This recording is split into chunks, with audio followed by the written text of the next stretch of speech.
Perak கம்பாரில் வீடொன்றில் நிகழ்ந்த கொள்ளை சம்பவத்தில் 2 லட்சம் ரிங்கிட் மதிப்புள்ள பணமும் நகைகளும் இருந்த பாதுகாப்பு பெட்டகம் களவாடப்பட்டது. அந்த கொள்ளை தொடர்பில் 2 கைது செய்யப்பட்டனர்.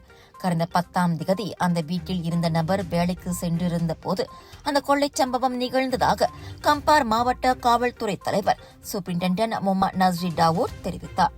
வேலையிலிருந்து திரும்பிய அந்த நபர் வீடு அலங்கோலமாக இருந்ததைக் கண்டு அதிர்ச்சியுற்றார். அதோடு பணம் மற்றும் பல்வேறு நகைகள் இருந்த பாதுகாப்பு பட்டகமும் காணாமல் போயிருந்ததை கண்டறிந்தார். இதனைத் தொடர்ந்து கொள்ளையில் ஈடுபட்ட சந்தேக நபர்களை கண்டறிய பாங் பிரிஞ்சாங் பகுதியில் வீடொன்றில் நடத்தப்பட்ட சோதனையில் 2 கைதாகினர். அவர்களில் ஒருவன் 35 வயதுடைய இந்தோனேசியர், மற்றொருவன் 40 வயதுடைய உள்ளூர் ஆடவர்.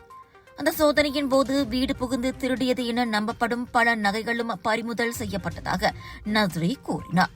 சந்தேக நபர்கள் 2 விசாரணைக்காக இம்மாதம் 17ஆம் தேதி வரை 5 நாட்களுக்கு தடுத்து வைக்கப்பட்டுள்ளனர்.